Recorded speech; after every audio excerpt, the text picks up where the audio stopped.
Muito boa tarde, é um prazer tê-los aqui para essa sessão que fica formalmente declarada como aberta, sessão acadêmica para a apresentação, análise, avaliação e julgamento da dissertação de mestrado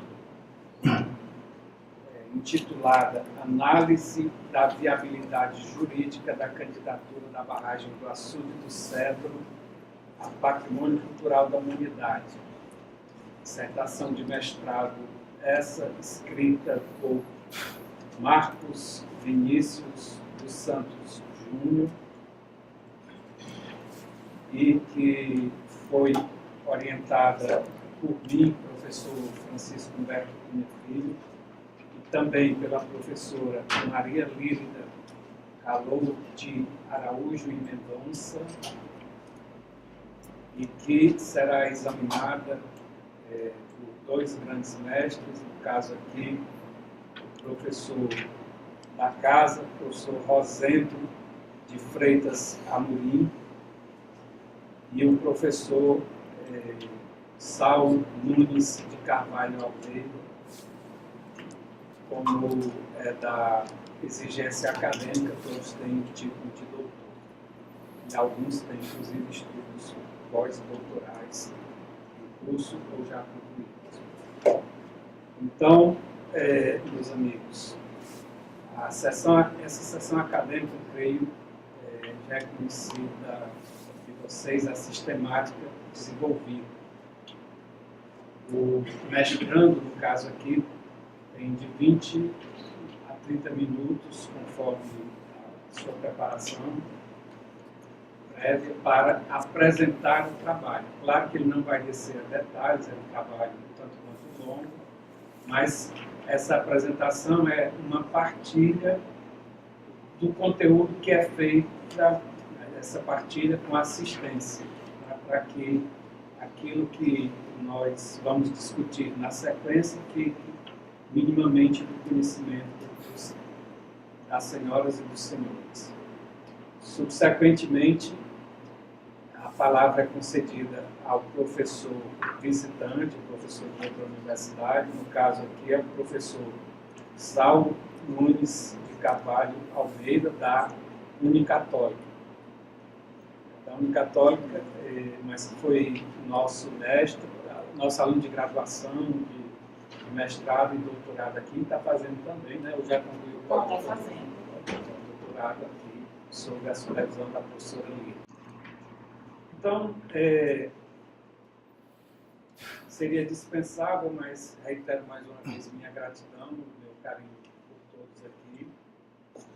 E, sem mais delongas, passo a palavra ao Marcos Vinícius, desejando muito boa sorte. Boa tarde a todos.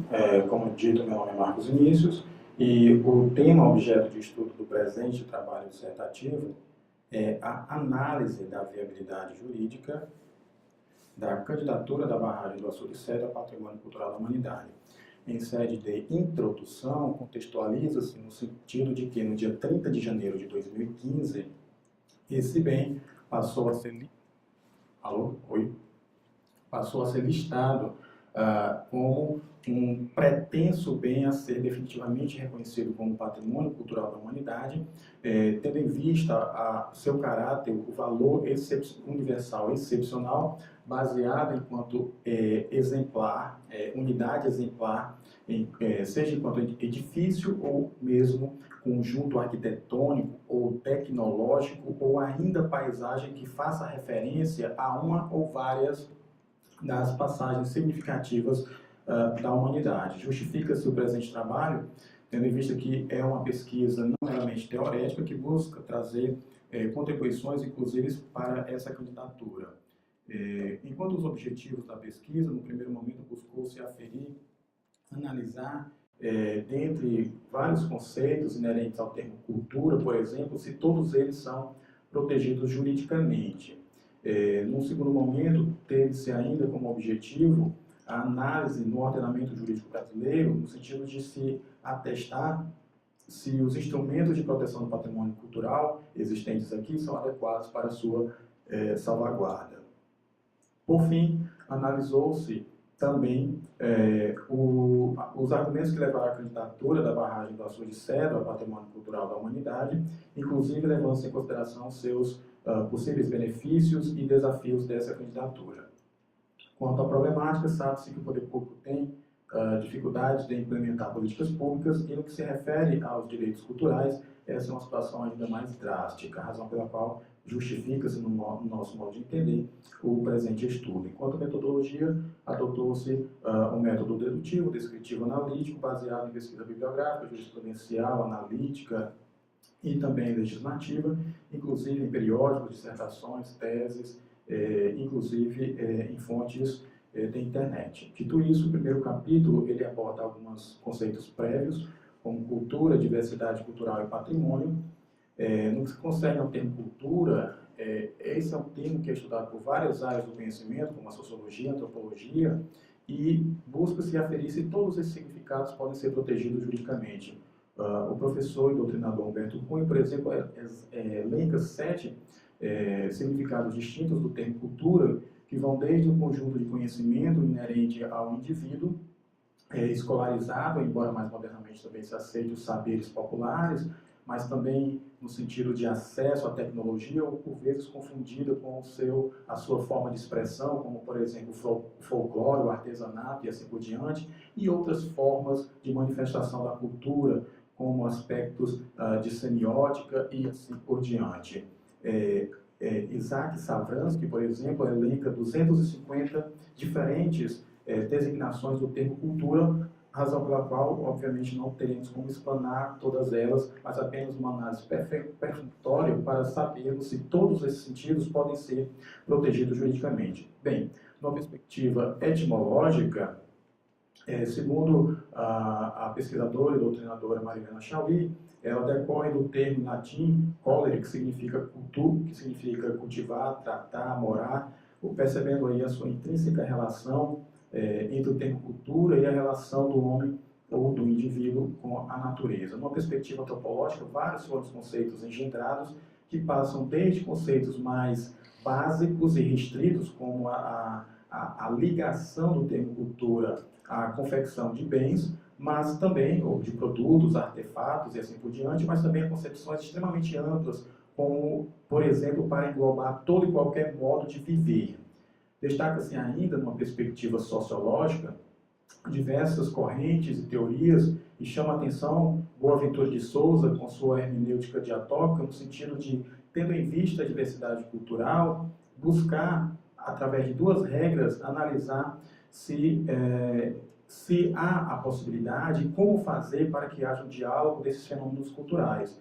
Baseando-se no primeiro momento, através da regra de tentar identificar os pontos de contato dessa cultura e, no segundo momento, perceber se essa distinção, essa diferença de tratamento é capaz de inferiorizar, deve-se pregar pela igualdade. De outra sorte, se o tratamento igualitário desnaturar e retirar a essência daqueles que compõem um seio social, deve-se privilegiar a diversidade. E, nessa perspectiva, passo então a análise da concepção jurídica no sentido de que, embora seja importante o conhecimento dessas concepções para a análise do objeto, juridicamente é preciso que, para algo ser considerado ou protegido juridicamente, tenha uma densidade, uma dignidade suficiente que demonstre o seu caráter de fundamentalidade, ligado à referência, à memória, à identidade ou à própria ação dos mais diferentes grupos formadores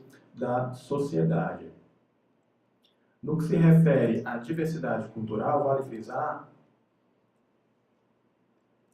que esta visa o diálogo entre as culturas distintas, sabendo que cada uma possui as suas peculiaridades, as suas idiosincrasias, e nesse caso a diversidade cultural ela ganha e é potencializada, de certa forma, com a globalização, no sentido de que a tecnologia acaba reduzindo distâncias e favorece para que haja esse diálogo, esse intercâmbio. Mas não temos apenas pontos positivos, porque da mesma forma que ela possibilita esse diálogo, havendo um desequilíbrio, como parece que o há, entre sociedades economicamente mais poderosas do que outras, acaba por subjugar essas culturas minoritárias que são sufocadas por não terem a capacidade de produzir na mesma quantidade e muito menos de influenciar no mesmo sentido. Quanto ao patrimônio cultural, aqui uma perspectiva além do patrimônio histórico, porque abarca não apenas a referência à história, mas também elementos econômicos, sociais, antropológicos, ambientais e assim por diante. A Constituição, no artigo 216, consagra e estabelece e constitui patrimônio cultural brasileiro os bens de natureza material e imaterial tomados individual ou coletivamente que tenham referência à identidade, à memória e à ação dos diferentes grupos formadores da sociedade brasileira. Nesse sentido, destaca-se tanto a presença do patrimônio material através de obras artísticas, de sítios naturais, de esculturas, mas também do patrimônio imaterial, levando-se em consideração o modo de falar, fazer, viver, as crenças e assim por diante. No capítulo 2, tratou-se sobre a tutela do patrimônio cultural no direito interno brasileiro, levando-se em consideração os instrumentos legais e de tutela administrativa, tendo em vista que o parágrafo 1º do artigo 216 estabelece que cabe ao poder público, com a colaboração da coletividade, a proteção e promoção do patrimônio cultural através de instrumentos como o inventário, o registro, a vigilância, o tombamento, a desapropriação e outras formas de acautelamento e proteção. Nesse sentido, o inventário é um instrumento extremamente importante para fazer a catalogação desses bens móveis, imóveis, materiais e imateriais que tenham pertinência à identidade cultural nacional e que, diferentemente do tombamento, não traz para os bens, para o proprietário, as mesmas restrições. E, nesse sentido, ele se revela ainda mais importante, sobretudo, quando se faz necessária a proteção mais célere de um determinado bem. Já o registro possui regulamentação no Decreto 3.351 de 2000 e busca tutelar o patrimônio imaterial, né, daqui numa perspectiva dos bens culturais. Já a vigilância decorre do exercício do poder de polícia, enquanto restrição das liberdades individuais, em prol dos interesses da coletividade, mais especificamente nesse caso da tutela do patrimônio cultural, em especial visando a sua proteção para evitar a dilapidação, depredamento, vilipendiamento do patrimônio cultural. Já o tombamento, uma das formas mais conhecidas, que data de 1937, através do Decreto-Lei número 25, por vezes é confundido com a própria preservação, mas, na verdade, o tombamento é apenas uma das formas, dentre tantas outras, de preservação do patrimônio, mas que, diferentemente das que foram anunciadas aqui, estabelece para o bem uma série de restrições, para o proprietário uma série de restrições, que vão desde a ter que informar sobre o estado do bem, a poder realizar a retirada do bem do país, salvo nas hipóteses que a lei estabelece, a questão de não tampar a fachada, inclusive afetando terceiros, a vizinhança. Então, tem uma série de restrições visando exatamente essa proteção. Por fim, dentre as medidas mais drásticas, a desapropriação, que tem a capacidade de expropriar, de tungar o patrimônio, né, do indivíduo em prol de interesse público e interesse coletivo, baseado ou em necessidade e utilidade pública, regulamentado pelo Decreto-Lei 3.365 de 41, ou interesse social, de acordo com a Lei 4.132 de 62, além de outros diplomas, que exige, por sua vez, que o Estado realize o pagamento de prévia e justa indenização em dinheiro. Além desses instrumentos, temos os de tutela jurisdicional, como a ação popular, que tem por característica buscar o reconhecimento da nulidade ou buscar anular um ato ou contrato administrativo que lese o patrimônio público, nesse caso, o patrimônio cultural, tendo como característica o protagonismo do cidadão enquanto sujeito ativo para propor essa ação. De outra sorte, tem-se ainda o mandado de segurança coletivo, enquanto instrumento voltado a salvaguardar o direito líquido e certo, não amparado por habeas corpus ou habeas data, envolvendo interesse coletivo, em face da autoridade coatora para a tutela dos bens, tendo dentre os legitimados, por exemplo, associações, partidos políticos com representação no Congresso Nacional e assim por diante. Já a ação civil pública é um instrumento de grande importância para a salvaguarda dos bens culturais, na medida em que garante ou pode possibilitar de forma preventiva ou repressiva que o bem ele não seja lesado ou que, em sendo lesado, haja a reparação do dano através da indenização. Então, tanto pode buscar a indenização, como também uma obrigação de fazer ou não fazer. Dito isso, ressalta-se que em Quixadá tramita na Justiça Federal desde março de 2017 uma ação civil pública ajuizada pelo Ministério Público em face do TENOX sobre os seguintes argumentos no que se refere ao objeto de estudo, ou seja, de que estaria ocorrendo irregularidades em ocupações não autorizadas, inexistência de vigilância na área, inexistência de ações de conservação, destruição de pilares centenários, galpões, pichações e construções realizadas que poderiam estar colocando em risco esse patrimônio que pretende ser reconhecido como patrimônio cultural da humanidade, e nesse sentido, junto, demonstro aí alguns exemplos do que o Ministério Público tem alegado em sua ação civil pública. Dito isso, no último capítulo, analisou-se propriamente a candidatura da barragem do Açu de Cedro ao patrimônio cultural da humanidade, tendo se detido mais especificamente no primeiro momento ao patrimônio da humanidade, em específico o papel da Unesco na proteção dos bens mundiais.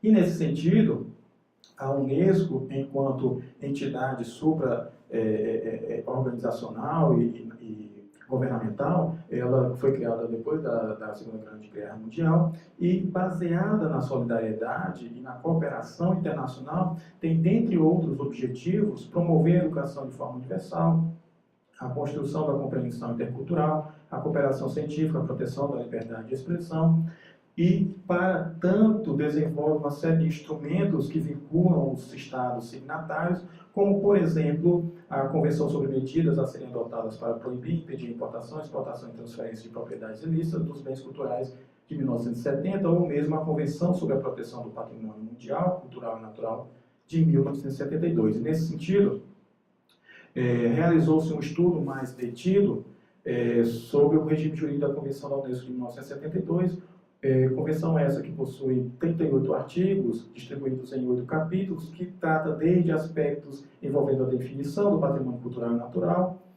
a proteção nacional e internacional do patrimônio cultural e natural, e aqui frisando a importância que a convenção dá à soberania de cada Estado, no sentido de só permitir a participação e integração se houver a anuência do Estado onde se localiza o bem. Há ainda a previsão de comitê intergovernamental para a proteção do patrimônio cultural, como, por exemplo, através da previsão do Comitê do Patrimônio Mundial e outros órgãos. Há ainda a previsão do Fundo para a Proteção do Patrimônio Mundial, Cultural e Natural, fundo esse que é mantido pelos Estados, que fazem parte dessa convenção e que contribuem para a proteção e valorização do patrimônio mundial, além de outras fontes de receita.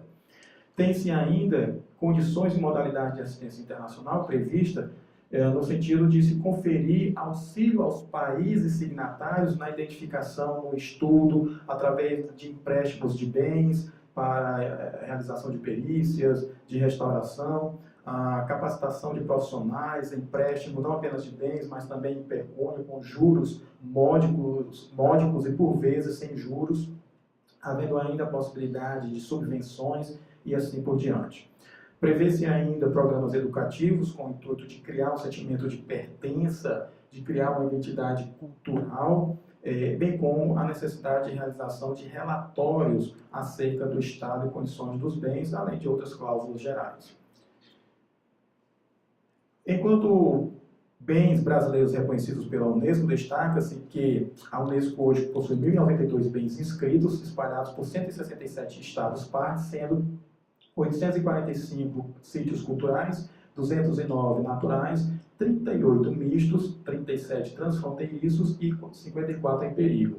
E, nesse contexto, o Brasil ocupa posição de destaque, tendo em vista que ocupa a 13ª posição. A primeira posição que é ocupada pela Itália, depois China, Espanha e assim por diante. O Brasil possui hoje 21 bens inscritos nesta lista do patrimônio mundial, 14 enquanto bens culturais, como os centros históricos de Olinda e Salvador, e 7 bens naturais, como o Parque Nacional do Iguaçu, inscritos nessa lista.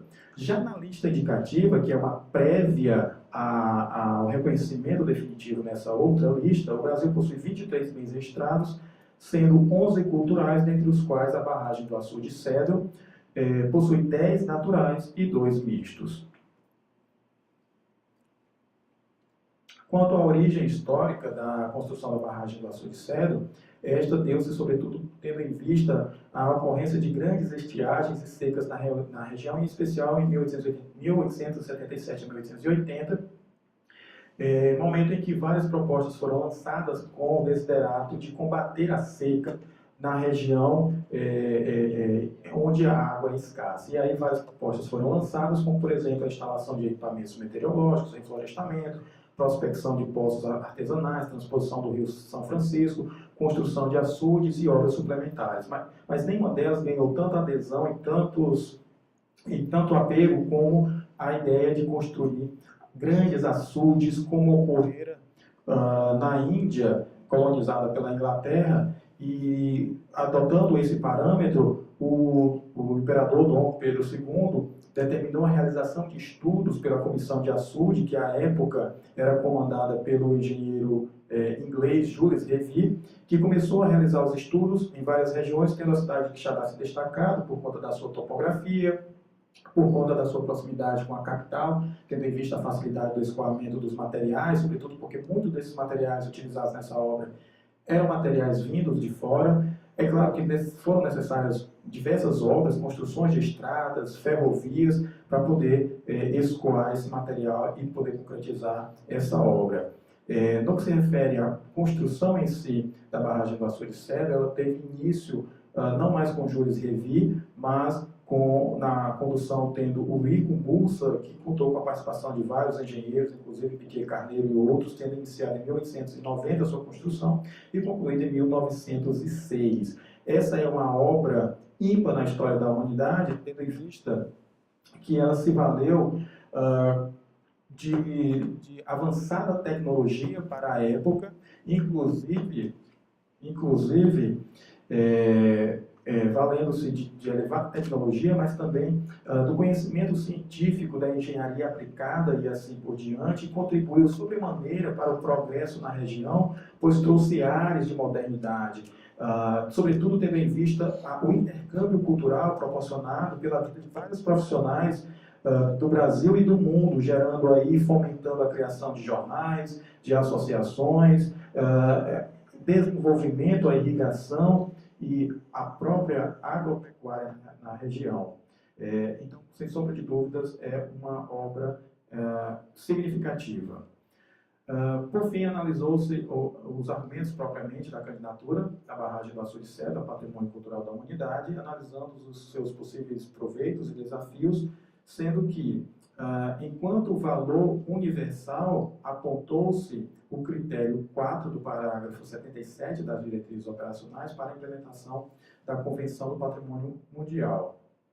Isso porque, para que um bem seja comprovadamente considerado um bem cultural, é preciso que ele comprove alguns critérios, como, por exemplo, a integridade, ou seja, o seu caráter intacto, também o caráter da autenticidade, enquanto a veracidade das informações e o próprio caráter, o valor universal, tem um significado de ser capaz de ir além das fronteiras, de ter um apelo para as presentes e futuras gerações que mereça a atenção da comunidade internacional. Além disso, para que haja comprovação de um bem como integrante da lista do patrimônio da humanidade, é preciso que se comprove elementos como que garantam a sua proteção, seja através de instrumentos jurídicos, seja através de instrumentos legais, atos administrativos e assim por diante, bem como a existência de ações de gestão da res pública cultural, não apenas através do Estado, mas também através e com a colaboração da iniciativa privada e também da sociedade como um todo. Nesse sentido, a candidatura da barragem do Açude Cedro, como disse, pautou-se visando atestar, ou pelo menos tentar identificar se realmente esse bem possui esse valor universal excepcional, enquanto exemplo único ou ímpar de um edifício ou conjunto arquitetônico tecnológico, ou mesmo paisagem que reflita uma ou várias das passagens significativas da história da humanidade. Quanto à gestão deste patrimônio, na candidatura foram apontados alguns fundamentos, como, por exemplo, o fato de que este bem, desde 1884, é tomado pelo IPHAN. Além disso, houve, em 2004, o tombamento da área dos monólitos em Quixadá. Quixadá, como muitos devem saber, é conhecida pela formação de icebergs, de grandes formações rochosas. Teve como apontamento ainda a criação pelo governo do Estado do Ceará, através do Decreto 26.805 de 2002, de uma unidade de proteção integral, que envolve o monumento natural monólito de Quixadá, além da assinatura em 2001 de um convênio entre o governo do Estado do Ceará, o município de Quixadá, o DENOX e o IPHAN. Além disso, também apontou-se em 2009 a inclusão dos icebergs do Quixadá na lista do World Famous Mountains da Associação WFMA. E enquanto integridade, que é outro elemento importante para analisar se um bem tem ou não esse valor universal excepcional, apontou-se em duas perspectivas. Numa primeira, o seu entorno, a formação ou as formações rochosas que integram o complexo do Açude Cedro, que estariam intactos ainda, como também a própria barragem do Açude Cedro. Por fim, alegou-se também, ou fez um estudo comparativo entre a barragem do Açude Cedro e outros bens inscritos na lista do patrimônio mundial, esprairados pelo mundo, sem perder de vista as especificidades e idiosincrasias do açude ou do complexo do Açude Cedro, tendo em vista a sua rara beleza propiciada pelo seu entorno, seja pelo bioma Caatinga, que é um bioma endêmico do Brasil, seja pelas formações rochosas, como a Pedra da Galinha Choca, a Pedra Faladeira e tantas outras. Quanto aos proveitos, nesse estudo, percebeu-se que, caso haja esse reconhecimento, um dos grandes benefícios será a assistência internacional, seja através da concessão de benefícios, subsídios, empréstimos, seja através da troca de experiências entre profissionais, capacitação e também a própria realização e valorização do patrimônio cultural e assim por diante. Outro aspecto positivo seria o crescimento do turismo, tendo em vista a densidade e a importância que uma titulação como essa traz para fomentar o turismo na região. Além disso, propiciaria o desenvolvimento de uma consciência crítica cultural acerca da importância da manutenção da rigidez desse importante bem cultural, seja na região, seja no âmbito nacional. No entanto, essa candidatura ela possui alguns desafios. Dentre eles, a comprovação para aferir se realmente ela possui esse valor universal excepcional de sua integridade. No entanto, como vimos, hoje o Açude Cedro, infelizmente, encontra-se numa situação de descaso, de abandono, em que há pichações, utilização de construções indevidas, monumentos destruídos, piso, azulejo desgastado, não há propriamente políticas públicas. E outro fator que foi apontado, um dos fatores que foram apontados foi a existência de um convênio realizado em 2001. Mas esse convênio expirou em 2016 e nada foi feito. Inclusive, houve uma verba de R$2 milhões destinados para a região para ser realizado um complexo esportivo e cultural, mas tendo em vista a falta de projetos e a crise econômica, acabou não indo adiante. Então, se já havia dificuldade de proteger o bem quando havia esse convênio, quiçá agora que não há mais esse convênio.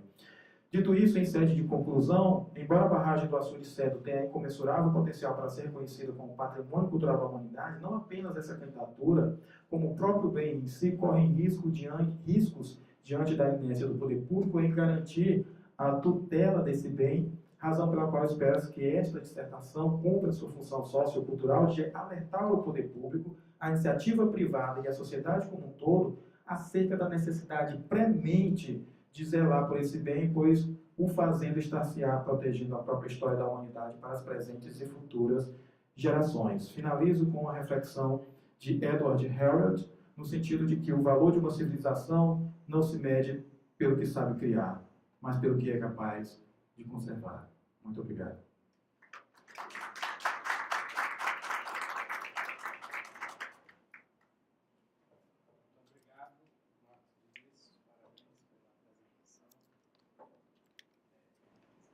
tu encontrares o rapaz do som, que eu acho que ele só ligou esse aparelho do lado.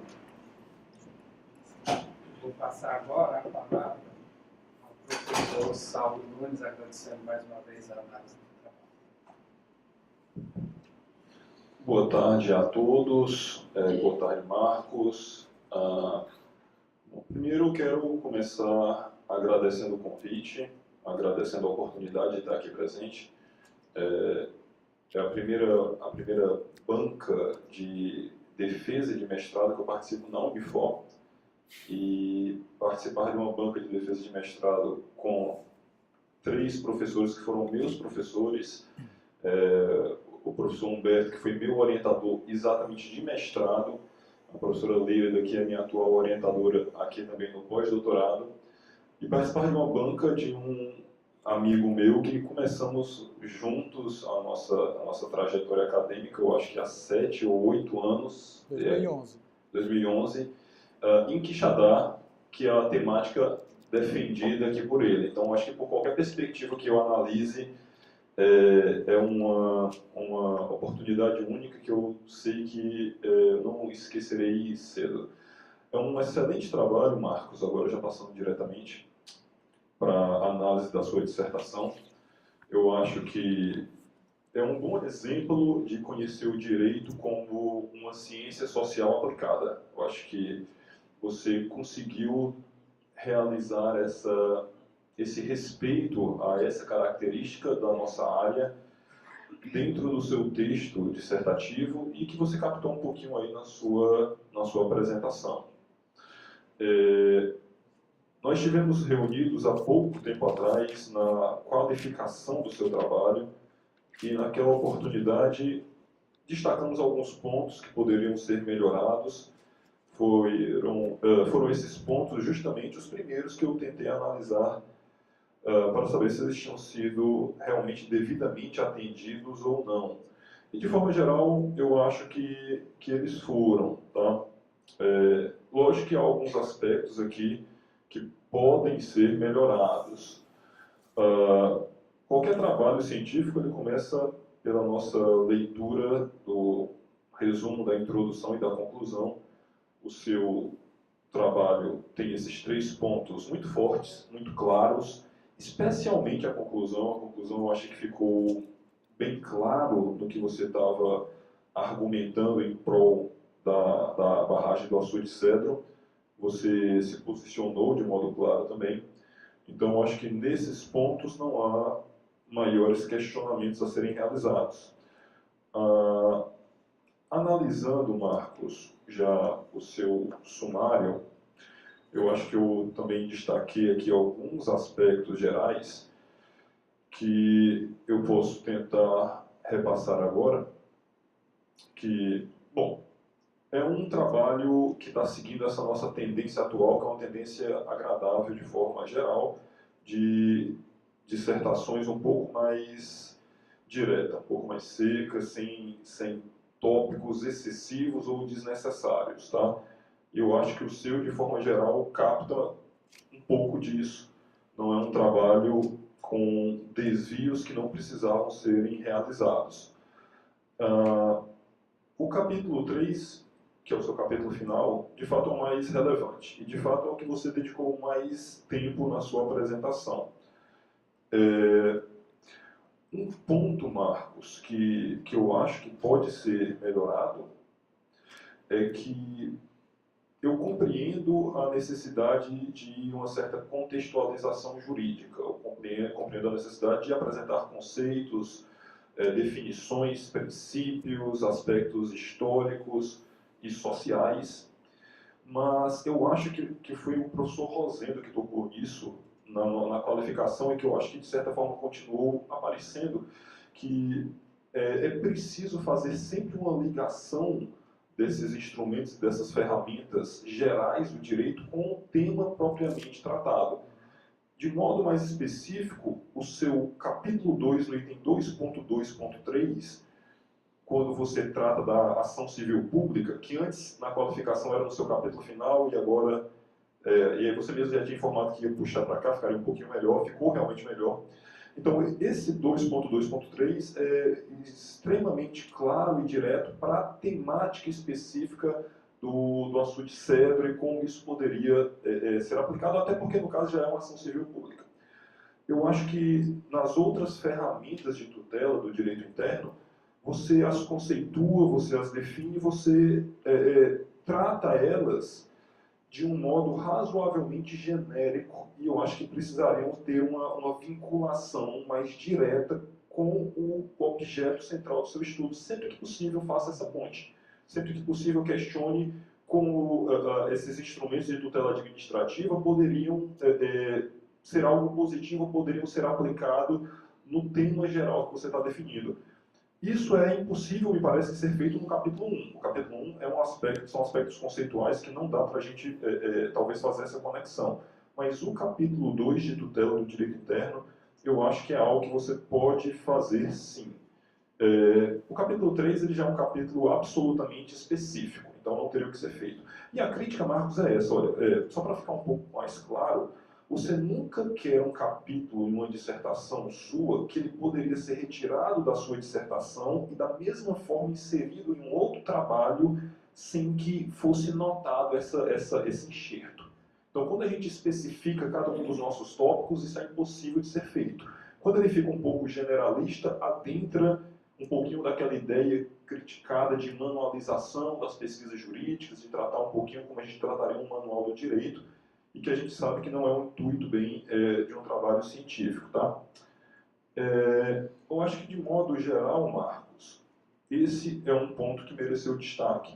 Eu localizei algumas coisas um pouco mais pontuais. Bom, aí eu não quero entrar naqueles aspectos, Marcos, de correção gramatical, de concordância. Acontece, a gente tem esses pequenos tropeços, tá? Depois eu vou te passar aqui a minha via e você dá uma olhadinha aí com cautela. Nada que prejudique, eu grifei quando eu achei. Mas um ponto, Marcos, que não é de concordância, e aí eu fui ter que checar, na página 36 para a página 37, quando você está tratando da Convenção sobre a Proteção e Promoção da Diversidade das Expressões Culturais, você faz uma citação aqui referente ao artigo 1º, e aí eu tive que checar ou tive que pesquisar essa norma para saber se isso era uma interpretação sua ou se era a literalidade desse artigo. E me parece que é a literalidade desse artigo, me parece que é realmente uma citação direta aqui. Então, você vai ter que utilizar o processo formal de citação, vai ter que fazer aquela citaçãozinha recuada para deixar claro que isso aqui não é um texto de autoria sua, tá? Deixa eu ver se eu identifiquei algo a mais, Marcos. Alguns aspectos sugestivos, mas que eu acho que não é tão relevante assim. Tá, pequeno detalhe aqui, Marcos, também, você começa o capítulo final, o item 3, tá? E aí você, do item 3.1, que é patrimônio da humanidade, você, sem introduzir os subtópicos que estão por vir, você já passa para o item 3.1.1, e aí isso é um equívoco metodológico, tá? Você tem que ter aqui uns 2 ou 3 parágrafozinhos quebrando sempre um tópico de um subtópico. Tropeçozinhos pequenos, Marcos, eles são normais, tá bom? Mas eu acho que, de modo geral, são esses os aspectos centrais. De novo, eu quero enfatizar que eu gostei muito da conclusão do trabalho. Eu até destaquei ela aqui ao final, acho que captou de forma bem adequada os seus principais argumentos. Você tratou no texto da conclusão de capítulos específicos, tentando justificar a existência de cada capítulo, que eu acho que isso é importante para deixar bem claro para o leitor por que você escolheu esse caminho, por que você escolheu esse mapa para fazer o seu trabalho de conclusão de curso. Então, Marcos, meus parabéns. Eu estou muito feliz por estar participando desse momento com você. Acho que é um trabalho excelente. Como eu disse, eu acho que capta a ideia do que deveria ser uma dissertação de mestrado, porque ele não só é uma interessante contribuição científica, mas ele funciona como uma espécie de relatório também, um relatório a favor de algo que você acha que é adequada e que parece realmente ser adequada. Então, eu tenho certeza que esse não é o momento final desse seu trabalho, a gente ainda vai ouvir falar um pouquinho mais dele mais para frente, tá? Quero novamente agradecer o convite do professor Humberto e da professora Lídia, que são seus orientadores, e meus parabéns. Passo a palavra para o professor Humberto Cunha. Muito obrigado, professor Saulo. Como o professor Saulo não fez nenhum questionamento, mas eu acho que você deve subsequentemente falar algo sobre o que ele disse, eu vou passar de imediato a palavra para o professor Rosena Moreira. Boa tarde. Em primeiro lugar, eu gostaria de agradecer ao professor Humberto e à professora Lírida para compor essa banca do Marcos. E dizer que, assim, Marcos, a qualificação dele foi praticamente uma pré-defesa. Ou seja, o trabalho já estava muito avançado, também a qualificação foi muito tardia e talvez por isso o Marcos não tenha tido muito tempo para fazer algumas modificações que nós sugerimos. Talvez a mais importante seja essa que o Saulo salientou e que eu já, em algumas outras bancas, já venho colocando isso, essa necessidade de fazer um relacionamento, uma conexão entre o objeto que você está investigando e questões do direito, questões ligadas àquele ramo do direito com o qual você está trabalhando, seja direito empresarial, seja direito tributário, seja direito cultural. Mas, assim, eu fico muito feliz com esse trabalho, Marcos, porque como professor, entre outras coisas, de história, né, porque às vezes as pessoas, quando me perguntam o que eu ensino, eu fico um pouco envergonhado, porque eu acho que eu relacionei tudo, né? Até matemática eu já dei aula, então é complicado essa resposta. Mas, assim, como professor de matemática, ou de História do Brasil, História do Ceará, História e Cultura do Ceará para o curso de turismo aqui durante bem uma década, e Antropologia Jurídica, que trabalha com essa questão da cultura, eu fiquei muito satisfeito com o seu trabalho, apesar esses pequenos ajustes, né? Porque tem um problema nas pós-graduações que é esse prazo muito pequeno, eu acho, para as dissertações serem apresentadas, e quando o aluno apresenta, ele ganha mais 60 dias para dar uma arrumada nesse trabalho, e que a gente espera que você faça isso, até porque o trabalho é muito bom. Então, é muito bom, mas ele pode ficar excelente, né? E eu acho que o ponto central para mim ainda é este que o Saulo tocou. Mas, assim, indiscutivelmente, para nós que somos cearenses e vivenciamos o histórico e até agora presente problema da seca, esse açude ele tem um valor simbólico, histórico e cultural muito grande, porque não esqueçamos que nós somos o único país das Américas que tivemos monarquia, né? Nós tivemos príncipes, princesas, imperadores, família real, e é célebre a frase de Dom Pedro II que disse que nem que ele tivesse que vender a última joia da coroa, mas ele ia resolver o problema da seca. E nós estamos em pleno século XXI e ainda este problema persiste, não só no Ceará, mas em todo o Nordeste, principalmente no polígono das secas. Então, o seu trabalho, ele coloca em foco, em destaque, um dos mais simbólicos, e aí o valor do cedro, porque nós temos no Nordeste talvez milhares de açudes. Nós temos o Oroz, nós temos agora o Castanhão, que é um verdadeiro mar, né? E que está quase seco. Mas, assim, a questão do cedro é esse simbolismo, esse valor histórico que ele tem e que você realmente traz essa questão, traz esse desafio para as instituições, para as organizações, não só nacionais, mas agora você quer levar para o plano internacional, que é um desafio maior. Ou seja, você imagina a quantidade de, vamos dizer assim, de bens que as pessoas pensam, puxa vida, isso aqui vamos tentar conseguir que seja patrimônio da humanidade, né? Mas a gente percebe que quando comunidades, grupos estão advogando isso, estão pensando em quê? Na preservação, na manutenção desse bem, já que é um bem, precisa ser preservado, né? E no nosso caso brasileiro, né, vamos trazer para a nossa realidade. Nós temos o IPHAN, certo?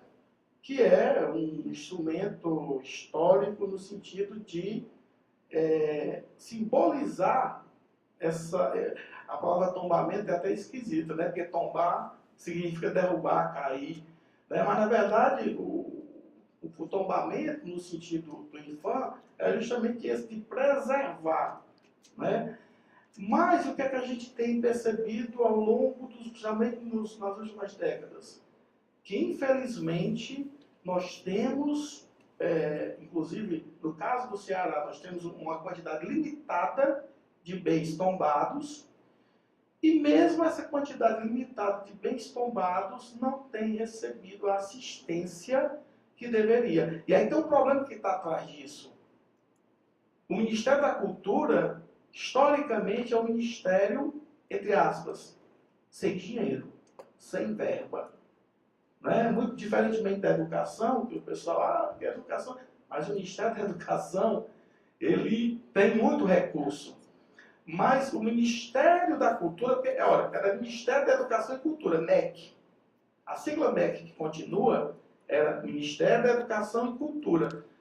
Tiraram a cultura para dar, entre aspas, mais destaque, e foi o contrário.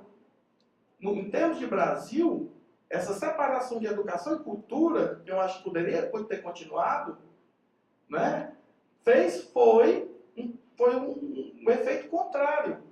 Foi uma desvalorização da cultura, certo? Então, nós temos esse desafio, porque, infelizmente, você vê São Luís, Centro Histórico de São Luís, várias situações onde esse tombamento não tem contribuído para a preservação.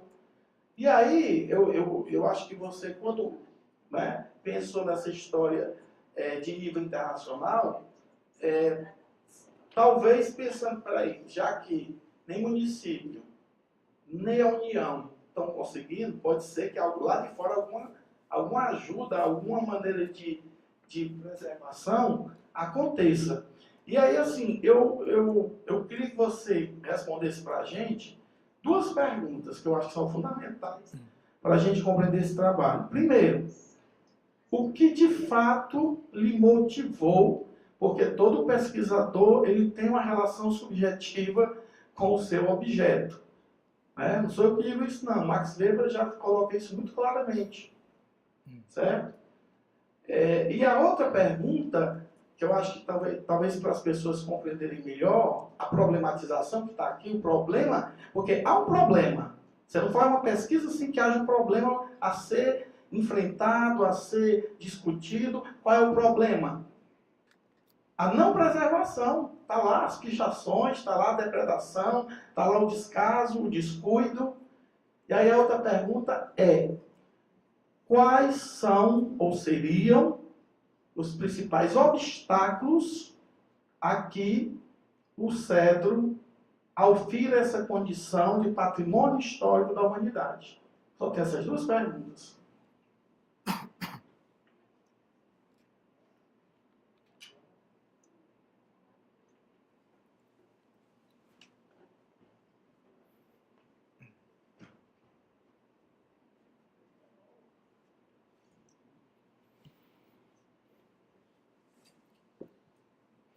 Agradeço as palavras, para mim também é uma honra e uma grande alegria tê-los nesta banca, tanto os meus orientadores, professor Humberto, professora Lídia, professor Saulo, que eu tive a alegria, juntamente com a professora Ana Paula, nós três começamos exatamente na mesma época, no segundo semestre de 2011, na Unicatólica, e tive uma grata alegria de aprender muito com o professor Rosendo na cadeira de didática. Foi realmente uma experiência ímpar, assimilei muitos dos conhecimentos lá.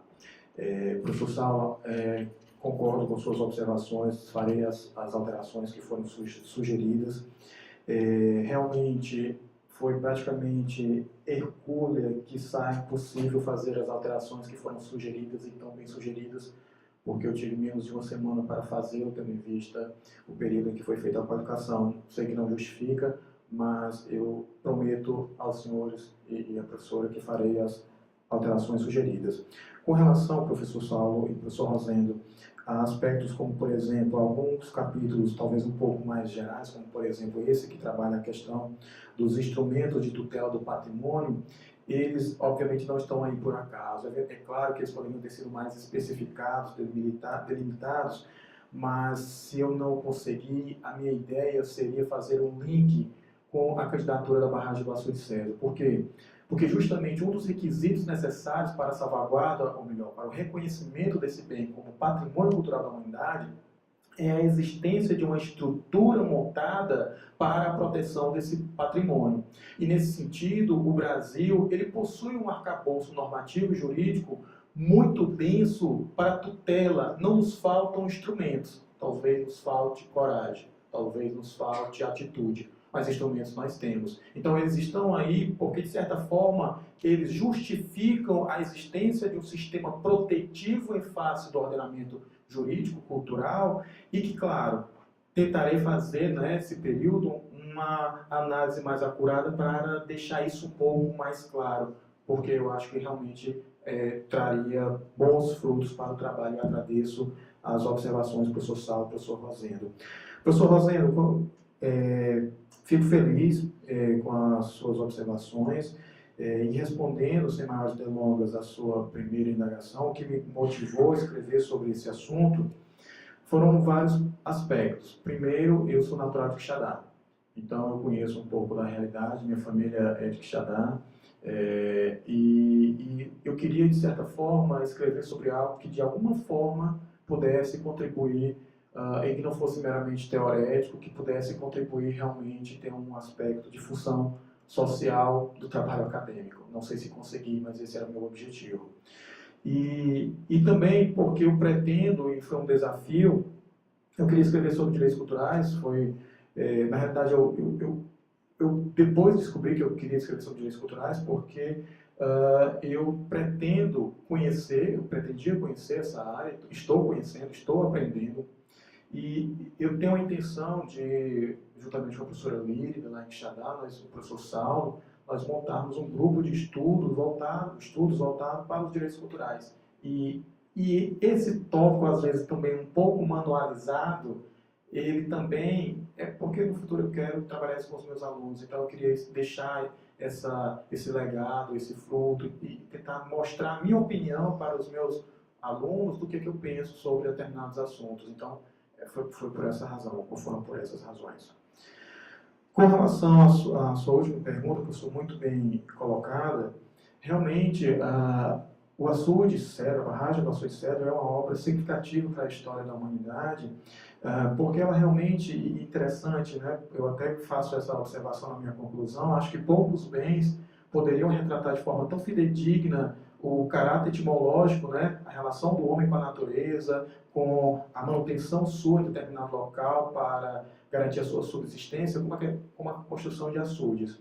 E, nesse sentido, embora no caráter ou no critério da autenticidade não me pareça haver problemas quanto à candidatura do Açude Cedro, no outro critério, que é o critério da integridade, que são critérios que juntos revelam se um bem possui ou não dignidade suficiente para serem reconhecidos como bens culturais da humanidade, em face do seu valor universal excepcional, penso eu que está em risco esse caráter da integridade, por conta de que os bens, diante da desídia, da omissão do Estado e da sociedade, já que a própria Constituição estabelece que é papel também da sociedade colaborar para a proteção do patrimônio público, isso deixa a desejar. Isso deixa a desejar, como nós vimos, com as depredações, pichações, a falta de um sentimento de pertença, da importância e do reconhecimento de que isso é importante não apenas para essas gerações, mas também para as gerações futuras, porque conta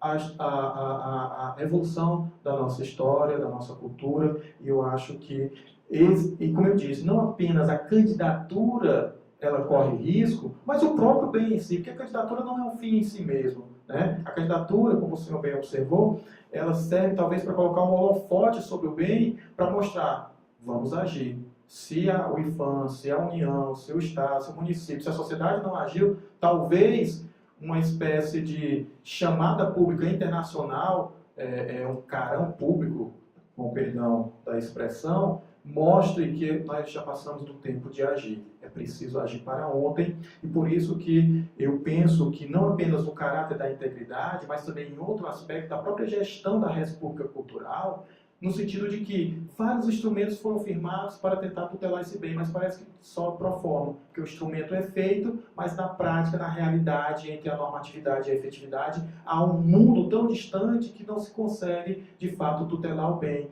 E aí eu lembro até a expressão do professor Marcelo Neves, quando ele fala de legislação simbólica. Parece que é um mero simbolismo, algo para deixar para o público, para a plateia, que algo está sendo feito, quando de fato, infelizmente, não está sendo feito. É uma espécie de maquiagem, uma espécie de pedalada, por assim dizer. Então, eu queria trabalhar e alertar a sociedade e o poder público, a iniciativa privada, acerca dessa problemática, para se, de alguma forma, poder contribuir com essa discussão. Então, basicamente é isso. Agradeço.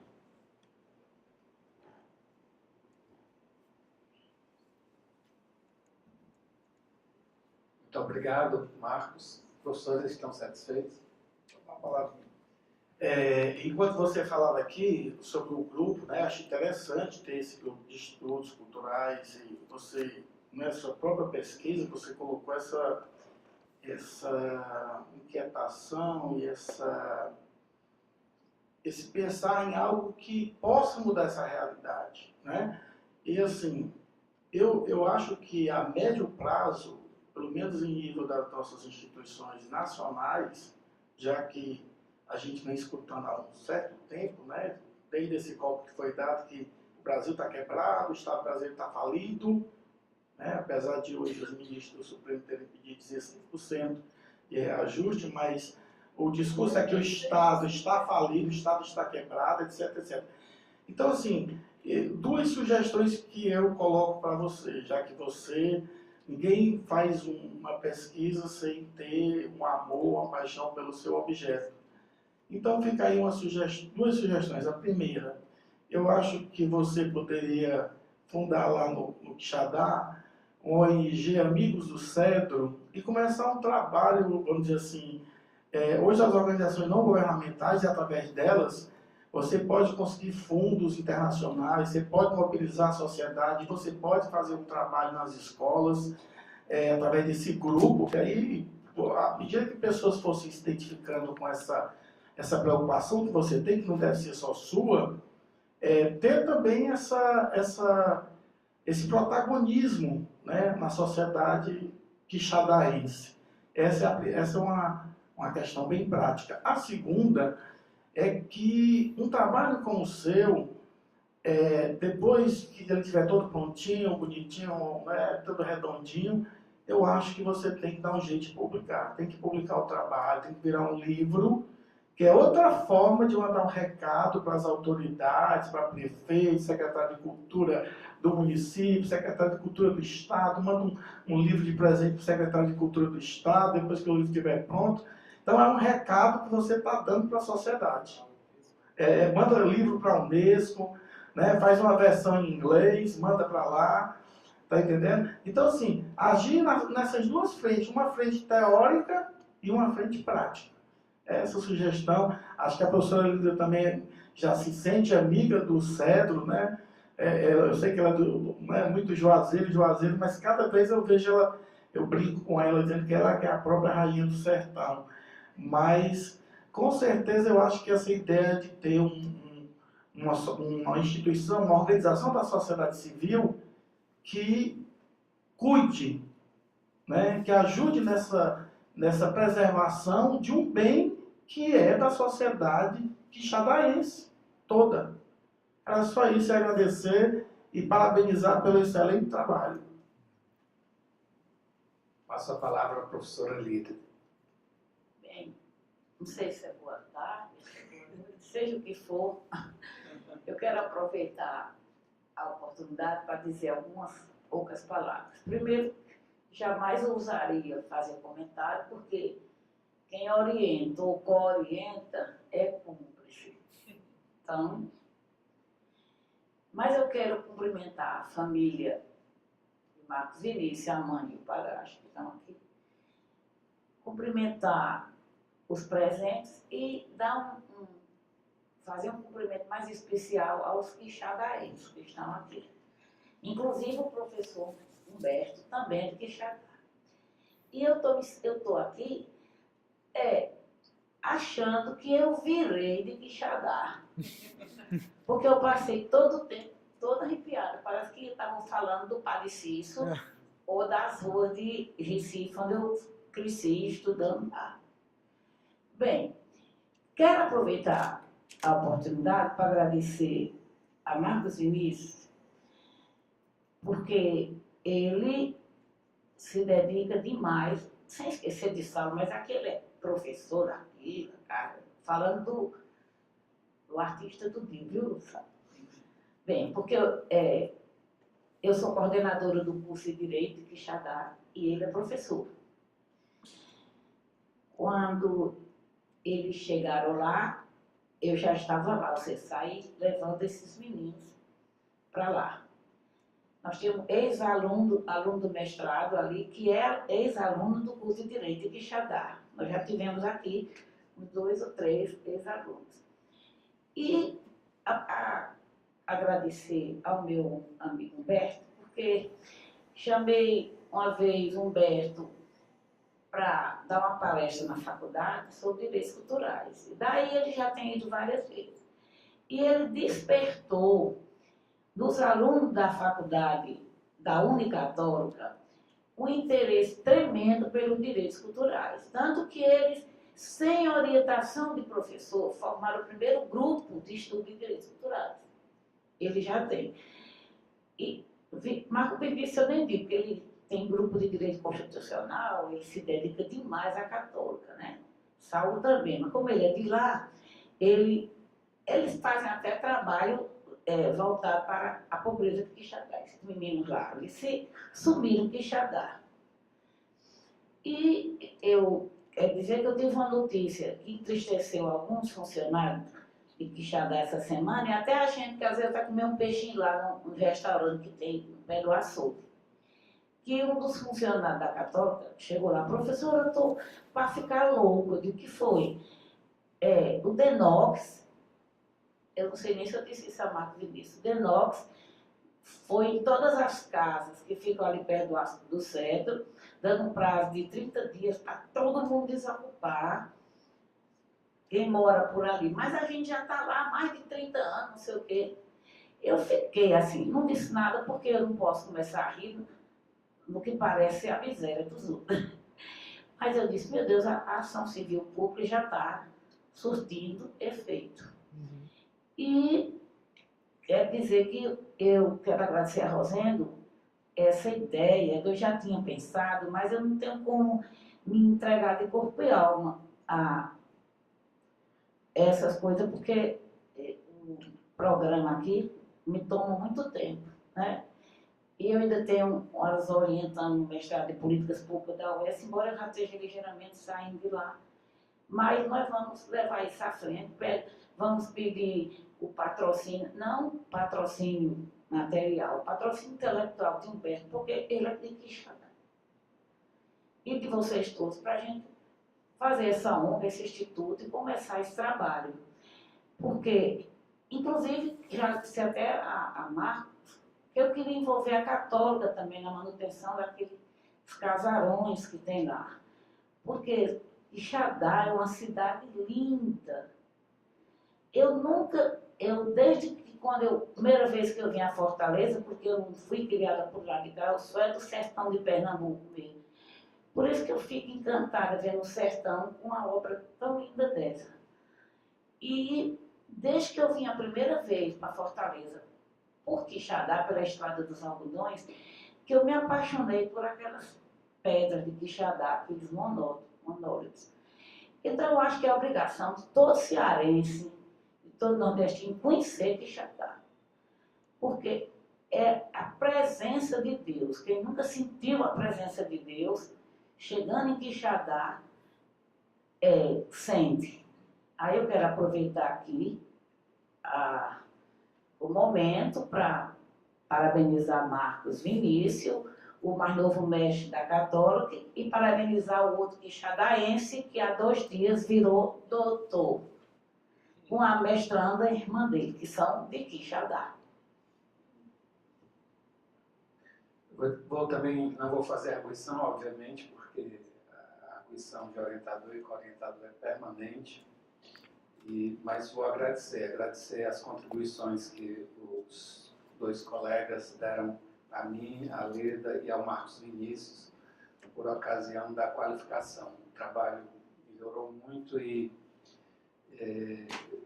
faltou um pouquinho mais de tempo realmente, né, porque para deixar mais claro alguns aspectos, mas elogio a honestidade do Marcos Vinícius de dizer que também seguiu uma estratégia pessoal de produzir um documento que também contenha certas bases para um estudo introdutório por parte dos seus alunos, daqueles que formarão estudiosos dos direitos culturais. Os direitos culturais aqui na Unifor, eles foram introduzidos no ano de 2004, com uma Semana do Direito aqui, e em 2007 nós criamos essa disciplina. O pessoal achava que só ia ter um aluno se formando, que era o Rodrigo Vieira Costa, que hoje é doutor pela Universidade Federal de Santa Catarina nesse campo e é professor efetivo, não titular ainda, porque entrou agora, da Universidade Federal do Semiárido. E fico muito satisfeito, Marcos Vinícius. Eu acho que nessa semana o Marcos Vinícius foi introduzido num grupo de WhatsApp do Brasil todo em que as pessoas discutem esse assunto. Aí ele está percebendo essa grandiosidade desse gigante que, metaforicamente, a gente poderia comparar com o oxigênio. Só quando falta é que a gente percebe que ele está em cena, né? Está constantemente em cena, que são os direitos culturais. Tive a possibilidade de no primeiro semestre, passar um tempo na Europa fazendo estudos pós-doutorais na Universidade de Milão Bicocca, mas também circulei por Roma e por Sassari, na Sardenha, sempre em eventos relacionados aos direitos culturais, porque esse é o ano europeu dos direitos culturais. A Itália é o país que mais bens tem inscritos na lista do patrimônio cultural e material do mundo.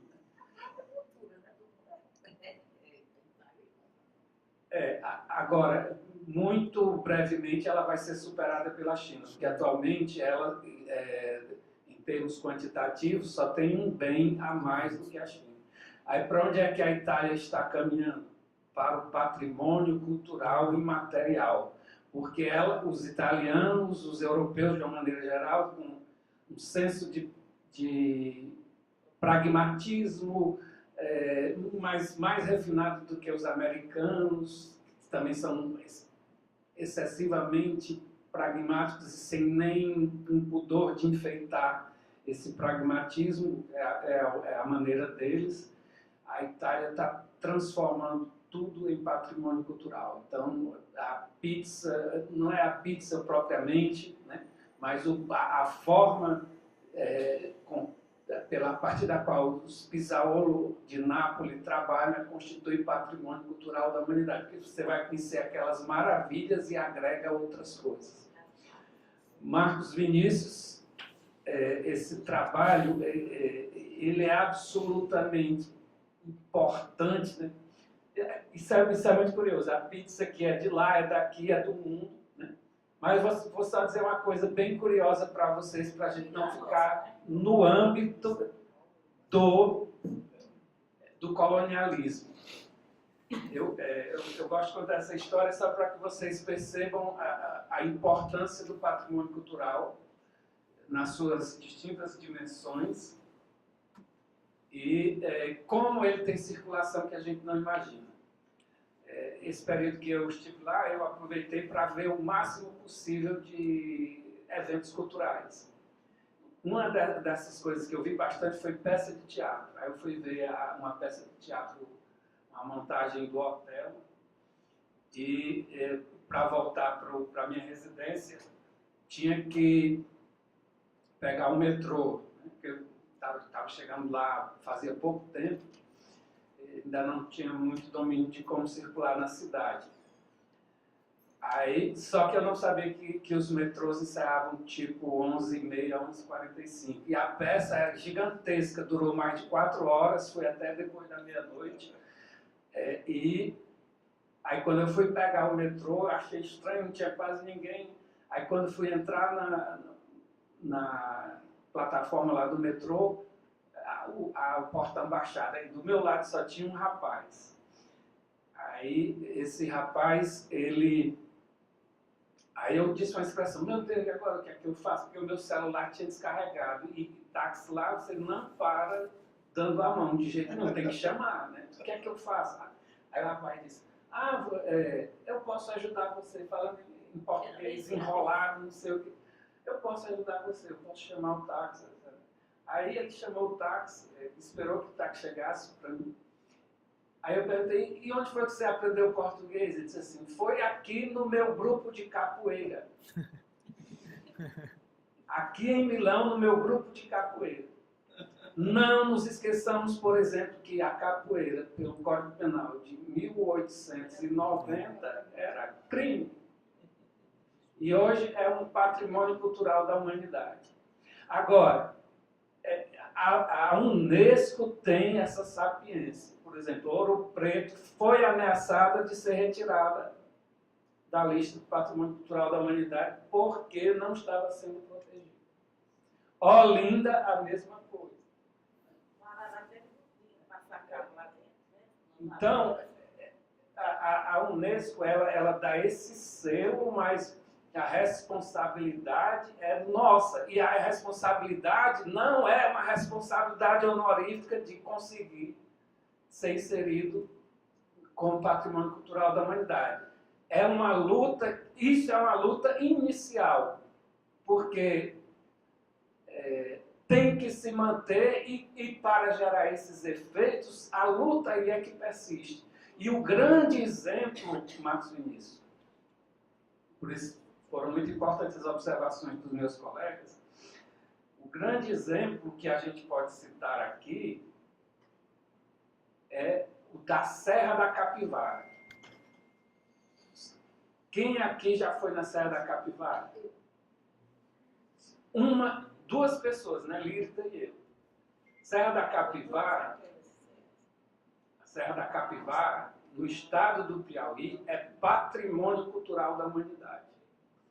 Eu estive lá. Ela é tão importante que pode mudar todos os livros de história.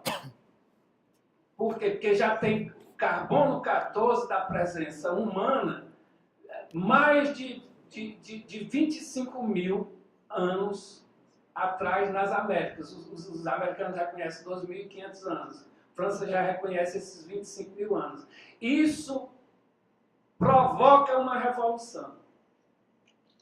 Eu fui visitar a Serra da Capivara. Me permite isso aqui, Marcos, que eu quero só ressaltar a importância do seu trabalho e de outros que estão aqui nessa sala a respeito desses direitos culturais.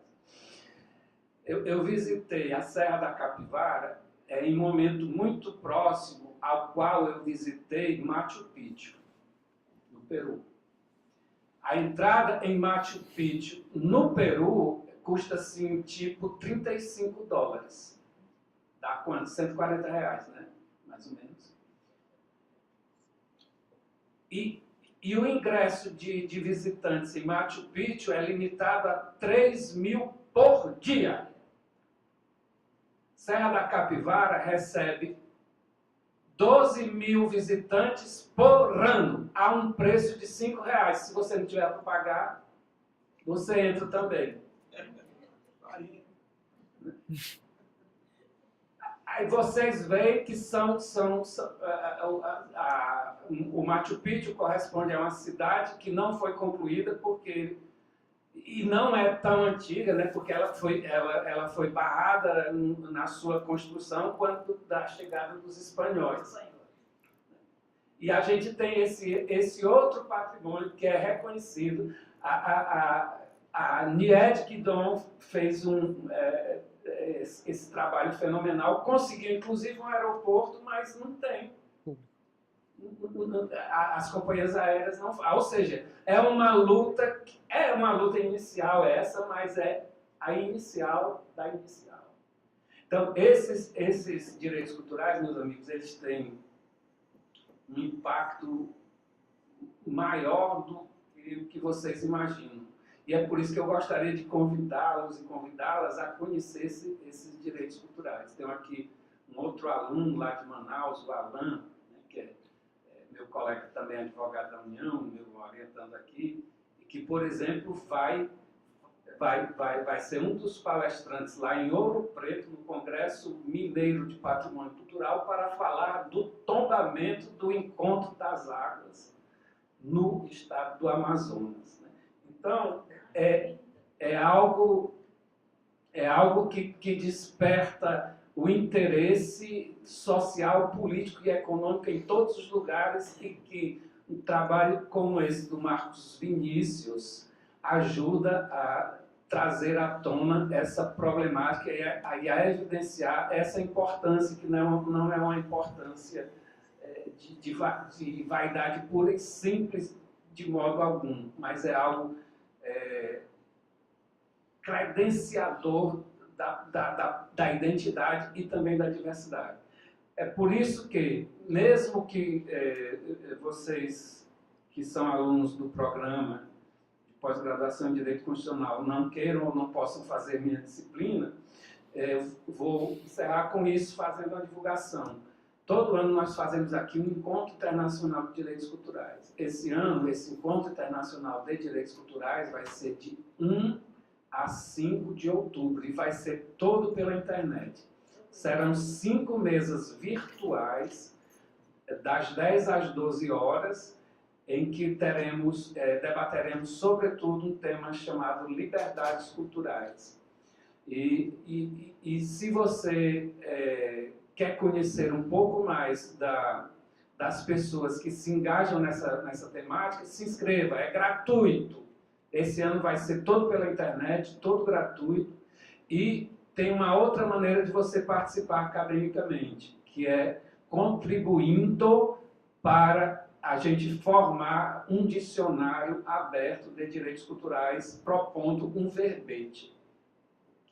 Se você quiser ver o edital e os verbetes que estão em aberto, só é colocar na internet direitosculturais.com.br que pode ver isso. Portanto, meus amigos e amigas, é um trabalho cujas virtudes e os pequenos problemas foram evidenciados aqui pelos componentes da banca, e que, nesse instante, precisa ser avaliado formalmente. E eu pediria a gentileza de nos deixarem aqui por alguns instantes, só para que deliberemos segundo a sistemática estabelecida pela universidade. Marcos Vinícius dos Santos Júnior, sob o título Análise da viabilidade jurídica da candidatura da barragem do Açu do Cedro a Patrimônio Cultural da Humanidade, foi considerada aprovada pela banca examinadora. Temos um novo mestre em Direito Constitucional. Parabéns.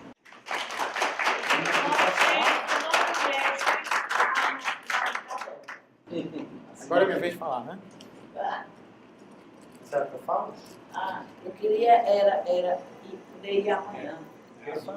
É azul. Imagina, eu atender meus orientandos desse semestre, tudo em amanhã. A hora dos agradecimentos é agora? A hora dos agradecimentos é Pode agora? ser agora.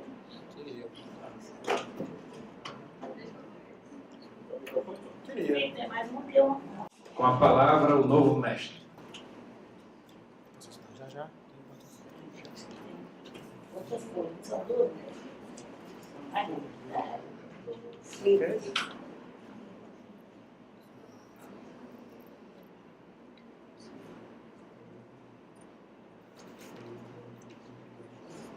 Ele pega o celular que é para avisar lá as artes. Falaram vocês. Bem, queria agradecer primeiro a Deus, né, por o dom da vida, agradecer por tudo que Ele providencia para mim e para a minha família, e agradecer em especial a minha família, porque realmente a família é o suporte, é a base de tudo, e eu não tenho como não dedicar esse trabalho à minha mãe. A gente sabe quanto a gente já lutou, quanto a gente já passou. Então, mãe, eu te amo muito, esse trabalho também para a senhora. Te desejo tudo de bom, te amo do fundo do meu coração. A senhora sabe quanto a senhora significa para mim. Te amo de verdade. Também o Parcelli, que não é o meu padrasto, é meu pai. Também te amo muito, Parcelli. Obrigado por tudo. Vocês são muito especiais na minha vida. Infelizmente, a minha irmã e a minha esposa puderam estar aqui, mas eu sei que elas estão na torcida, então agradeço a Deus por elas, por minha família. Agradecer aos meus orientadores, o professor Humberto, uma verdadeira inspiração. Sem sombra de dúvidas, esse trabalho também é uma forma de homenagear a nossa amizade, o carinho, o aprendizado que eu tive com a sua disciplina, e seria uma honra tê-lo no nosso grupo de Direitos Culturais em Quixadá como membro emérito. O senhor é realmente uma fonte de inspiração para todos nós. Professora Lídia, só tenho a agradecer pelo ser humano maravilhoso que a senhora é, pela dedicação, pelo carinho, pelo empenho, pelo exemplo de pessoa, de batalhadora, de guerreira. Realmente nós admiramos muito a senhora, e eu fico muito feliz, muito grato de fazer parte do seu convívio, da sua vida. Fico realmente muito envaidecido e contente. Professor Saulo, querido amigo, que já de longa data, né, iniciamos juntos, fico feliz e percebo a evolução do amigo na academia, e fico feliz em tê-lo nesse momento especial na minha vida, porque sei que o carinho é recíproco, sei que é verdadeiro. Então eu acho que ninguém menos do que o professor Saulo também para compor essa banca no dia de hoje. Professor Rosendo, foi uma das melhores experiências que eu tive na academia, aqui no mestrado. Aprendi muito a sua forma de ser, simples, honesta, direta, a sua didática. Então, agradeço demais, fico feliz com suas contribuições. Inclusive, vamos pensar seriamente na sua ideia, e se quiseres fazer parte, nos ajudar, será sempre muito bem-vindo. Agradeço demais.